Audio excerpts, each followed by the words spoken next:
A paz de Cristo para todos, sejam muito bem-vindos a mais uma pré-aula da Escola Dominical.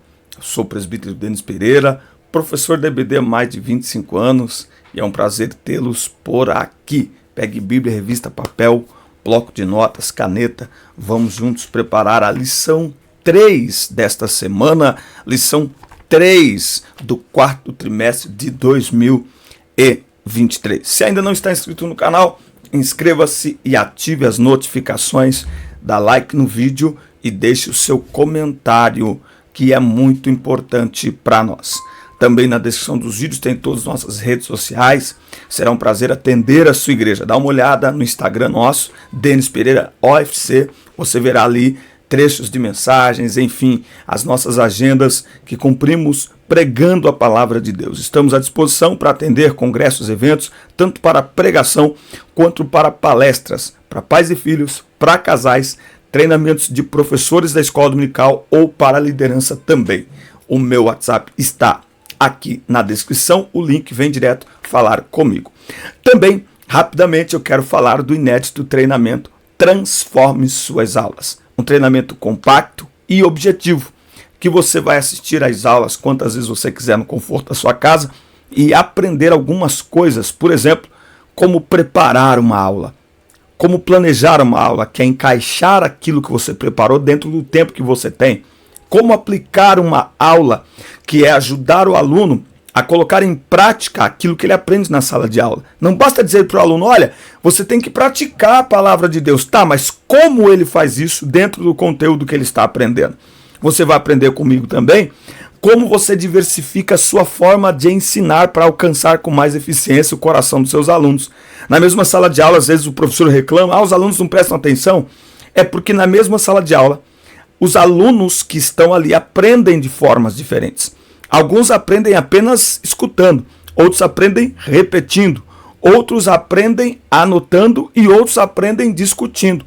Quando você usa diversas formas de ensinar, você alcança os seus alunos com mais eficiência nas diversas formas que eles têm de aprender. Por isso, adquira já o primeiro link aqui na descrição, preço promocional de lançamento. Você abençoa o meu ministério e com certeza o seu ministério será abençoado também. Os seus alunos vão perceber a melhoria em suas aulas, tá certo? Adquira já no primeiro link aqui para vocês. Muito bem, missões transculturais no Antigo Testamento é o título da lição 3 na classe dos jovens. Disse mais, pouco é que sejas o meu servo, para restaurares as tribos de Jacó e tornares a trazer os guardados de Israel. Também te dei para a luz dos gentios, para seres a minha salvação até a extremidade da terra. O amor de Deus para com as nações deve ser o mesmo objetivo de todos que militam pela salvação das almas perdidas. Este é aí o texto áureo, a verdade prática da nossa lição 3 na classe dos adultos. A leitura bíblica em classe está aqui ó, em 1 Reis 17, 8, 9, depois 17 ao 22, Jonas 1, 1 e 2. Na lição anterior, nós vimos a natureza missionária de Deus por meio de sua relação com Abraão.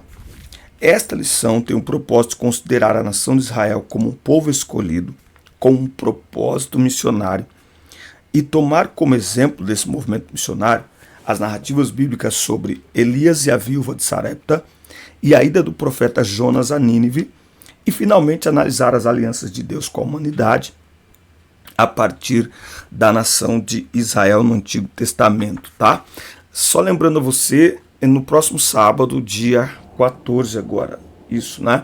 Próximo sábado, dia 14, às 9 da manhã, no meu podcast eu vou receber professor Alberto, ele é vereador aqui na cidade de Campinas, e ele também já morou em Israel, enfim, tem um livro sobre a história de Israel, o povo de Israel, uma perspectiva pentecostal, e ele estará conosco lá no podcast às 9 da manhã, não perca, participe conosco, tá? Bom, o conceito de missão, da forma como o conhecemos hoje, não aparece com clareza no Antigo Testamento em relação à nação de Israel como povo escolhido de Deus, tá? Então, quando a gente fala de missão, a gente traz para o contexto do Novo Testamento, para os dias de hoje, e ele não parece ter assim uma forma muito clara de ser abordado lá no Antigo Testamento em relação a Israel. No entanto, tem até uma frase que diz, né, Deus tinha só um filho e fez dele um missionário, né? Então, isso nós analisarmos que o plano de salvação estava estabelecido desde a eternidade. Então, independente dessa palavra aparecer ou não no Antigo Testamento, o conceito e o objetivo disso está muito claro em toda a palavra de Deus, tá? Primeiro, Israel, um povo escolhido para um propósito missionário. O Senhor nosso Deus planejou desde os tempos antigos que o testemunho de Jesus Cristo fosse proclamado a todos os habitantes da terra. Ou seja, a vontade divina era que todos os moradores da terra tivessem conhecimento a respeito da pessoa de Jesus. Nesse sentido, o meio planejado por Deus para o mundo conhecer o seu filho passava por uma nação. Tá? Então Deus chamou a nação de Israel para ser o que? Um povo missionário. Por quê? Porque através de Israel as nações conheciam a Deus. Agora, qual foi a falha de Israel? Eles se contaminaram com religiões pagãs dos povos vizinhos, que aliás é um grande desafio para nós hoje, né? A miscigenação religiosa, o misticismo religioso. Tá? Nesse aspecto, são muitos relatos bíblicos que dão conta dos desvios dos israelitas, da sua obediência, idolatrias e pecados morais que relativizaram a aliança com Deus. Mas no meio de tudo isso, Israel não deixou de ser bênção para outras nações, né? Até porque o propósito que Deus estabelece, ele vai acontecer, tá bom? Apesar de suas falhas, Deus tornou Israel uma bênção para as nações. Por exemplo, os judeus receberam e preservaram o Antigo Testamento, o traduziram em grego, a língua mais usada naquele período. Além de escribas judeus, manterem viva a ideia de que um dia os povos e as nações ouviriam a palavra de Deus e responderiam a ela. Não é? E, claro, que a maior contribuição que nós podemos dizer que Israel dá ao mundo é exatamente o Messias. Né? Exatamente o nascimento do Salvador, a encarnação de Jesus Cristo para salvar o mundo.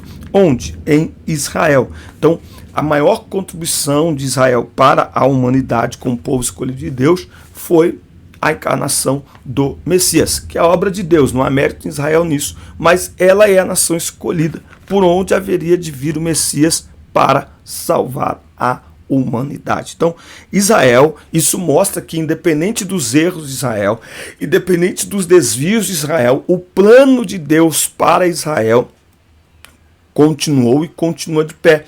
O que Deus determinou que aconteceria, aconteceu.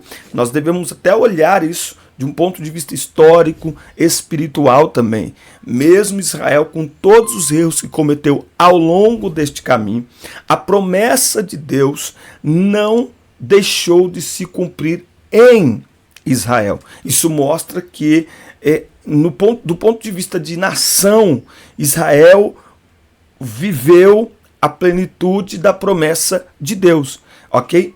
Os desvios individuais e até mesmo coletivos não impediram. Por quê? Porque a promessa de Deus não pode voltar para trás. Deus não muda a sua promessa porque o homem muda. Ele mantém a sua promessa. O homem vai colher, eu não digo nem que o homem vai sofrer consequência de seus erros, ele vai colher os resultados de sua semeadura. Então, o que Israel passou ao longo desse tempo foi resultado de sua semeadura. Mas a promessa de Deus se manteve fiel e o Messias nasceu em Israel. Tá? Muito bem. Tópico 2. O amor de Deus para com outras nações. Os olhos de Deus sobre todos os povos. Johannes Blau, erudito em missiologia, que escreveu sobre os fundamentos do Antigo Testamento para missões, afirma que desde o início Deus mantinha seus olhos em todas as nações e povos, né? Até porque o desejo de Deus é salvar a todos. Podemos perceber isso nos capítulos 40 a 55 do profeta Isaías, na ida do profeta Elias a Sarepta e no livro de Jonas. Tá? Então, fica muito claro a preocupação de Deus para a salvação de todas as nações. Esse é o desejo de Deus. Ele escolheu Israel para, a partir de Israel, todas as nações, todos os povos, tribos, línguas, raças, conhecerem, ok? A Deus. Uma das histórias que nos levam nessa direção é sobre a viúva de Sarepta e o profeta Elias. Sarepta é uma antiga cidade fenícia, localizada próxima ao sul de Sidom. Quando Elias profetizou a grande seca que haveria na terra e castigaria Israel, Deus o enviou justamente à cidade de Sarepta, à casa de uma viúva muito pobre. Quando Elias chegou, ela estava preparando a última comida que tinha em casa, já convencida de que ela e seu filho morreriam logo. Mas quando a viúva obedeceu a palavra de Elias, foi abençoada com o milagre da botija, a multiplicação da farinha e do azeite. Em seguida, o filho dela adoeceu e morreu. Mas Elias fez uma coisa maravilhosa que ela nunca esperaria. Pelo poder de Deus, o profeta ressuscitou o menino e o restaurou a vida. E através disso, ela disse para Elias: olha, agora eu conheço que tu és homem de Deus e que a palavra do Senhor na tua boca é verdade. Então, dessa forma, toda aquela nação estrangeira conheceu a Deus. Tem um exemplo também que é de 2 Reis 4, aquela menina que está lá na casa de Naamã. Através daquela menina, Deus se tornou conhecido na Síria. Então, por que é que Deus permitiu que aquela menina fosse levada como escrava para a Síria? Porque através dela, Deus seria conhecido por toda aquela nação. Então, há um propósito para todas as coisas e sempre foi o desejo de Deus salvar todas as nações. Por isso que o olhar da igreja deve ser um olhar de salvação, um olhar de compaixão, de misericórdia, desejando a salvação de todos os povos, porque este é o desejo de Deus. A missão de Jonas em Nínive. Jonas foi um dos poucos missionários bíblicos para os estrangeiros. Não é por acaso que o tema do seu livro é a misericórdia de Deus para com todos os homens. Mesmo não tendo o conhecimento mais claro sobre de que maneira Israel deveria abençoar as nações, Jonas recebeu a ordem específica de ir a Nínive para advertir aquele povo sobre o juízo divino que estava prestes a se abater sobre os ninivitas como consequência de seus muitos pecados. Tá? Então Nínive era a capital da Síria, um lugar perverso, não é? Era um dos lugares mais complicados e violentos para se estar, era a Síria, não é?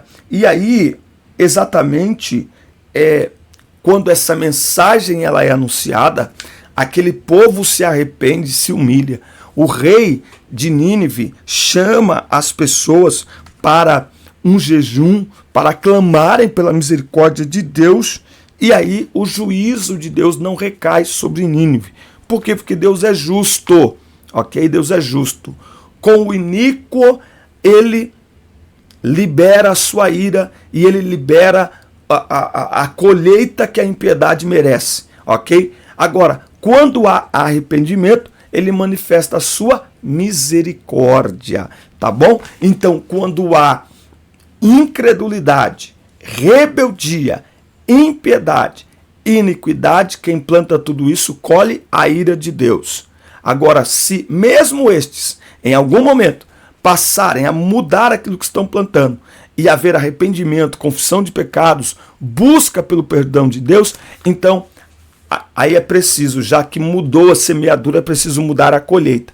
Então, ao invés de ira de Deus, destruição, temos a misericórdia de Deus e a restauração. Como a cidade não foi condenada em razão do arrependimento do povo, isso mostra que o arrependimento deles foi um arrependimento sincero, por isso que a Bíblia diz que quem confessa e deixa alcança misericórdia. Eu gosto quando a Bíblia diz quem confessa e deixa. Essa expressão quem, para mim, ela é interessante. Quem, aquele, por quê? Porque ela engloba um grupo amplo de pessoas e de tipos, ok? Então, quem confessa e deixa, quem, indistintamente, seja quem for, se confessar e deixar, independente do que tenha feito, da vida que tenha levado, alcançará misericórdia. O profeta ficou profundamente indignado, porque Nínive, ele queria, já que Nínive era um lugar muito complicado de se viver, então ele queria que Nínive colhesse a ira de Deus. Jonas não esperava que aquelas pessoas fossem se arrepender, mas esta é a genuína pregação do Evangelho. A genuína pregação do Evangelho sempre levará os pecadores ao arrependimento. Se estamos pregando e não está havendo arrependimento, ou seja, reconhecimento do erro, mudança de vida, confissão de pecados, então a pregação é tudo menos pregação do Evangelho. Onde o Evangelho é pregado, pessoas são tocadas e há arrependimento. Não existe pregação do Evangelho genuíno que não leve as pessoas ao arrependimento, não é? Por quê? Porque esse é o interesse de Deus. O interesse de Deus é salvar. Então, quando Deus envia uma mensagem, até isso nós devemos aprender. Quando nós falamos sobre o inferno, enquanto estamos pregando, nós devemos falar e lembrar que, oh meu Deus do céu, tomei o suco de maracujá, misericórdia. Nós devemos lembrar que servimos um Deus misericordioso. E que se aquelas pessoas que estão ouvindo a pregação do Evangelho se voltarem para Deus, elas serão salvas. E esse deve ser a nossa intenção ao falar sobre o inferno na pregação. Conduzir as pessoas à salvação e não à condenação. Mas Jonas não entendeu isso. Muito bem, tópico 3. Aliança entre Deus e a humanidade do Antigo Testamento. Se você não está inscrito no canal ainda, inscreva-se, ative as notificações, dá like no vídeo e deixa seu comentário, que é muito importante para nós. Deixe seu comentário, que é muito importante para nós. Nós estamos chegando aí a 30 mil inscritos. Eu conto com você para chegarmos aos 30 mil inscritos o mais rápido possível. Estou disposto a fazer qualquer coisa, até fazer uns hinos da harpa, fazer alguma coisa aí. Bora chegar aos 30 mil inscritos por aqui. E lembre-se do treinamento Transforme Suas Aulas. É o primeiro link. Adquira já. Você abençoa o meu ministério e vai abençoar o seu ministério também. Alianças entre Deus e a humanidade no Antigo Testamento. Com a queda do homem, toda a criação ficou sujeita ao pecado. Entretanto, Deus providenciou meios para redimir a humanidade e restaurar a comunhão perdida. 1 Pedro 1, 19 e 20. Assim, ele estabeleceu algumas alianças com o homem, a fim de tornar conhecida sua glória entre as nações e receber delas a legítima adoração. Tá? Então, o desejo de Deus é se relacionar com o homem. O desejo de Deus não é destruir os homens, tá bom? Então, Deus é um Deus de aliança. Anotou aí? Vamos anotar? Deus é um Deus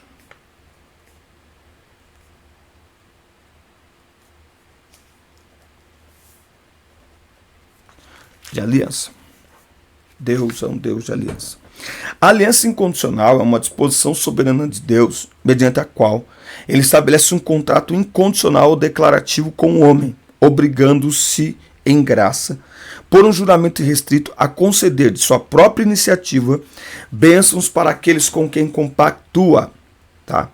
A aliança condicional é uma proposta de Deus em que, no contrato condicional e mútuo com o ser humano, segundo condições pré-estabelecidas, ele promete conceder bênçãos espirituais ao indivíduo, desde que este cumpra perfeitamente certas condições, bem como executar punições precisas em caso não cumprimento. Tá? Então você tem aí aliança incondicional e aliança condicional. Eu termino essa aula fazendo uma pergunta. O amor de Deus é condicional ou incondicional? O amor de Deus é condicional ou incondicional? Responde aqui para mim nos comentários. Um forte abraço, assista, curta, compartilhe, inscrevam-se no canal e até o nosso próximo encontro. Deus abençoe vocês. Próxima aula falaremos sobre missões transculturais no Novo Testamento. Deus abençoe vocês.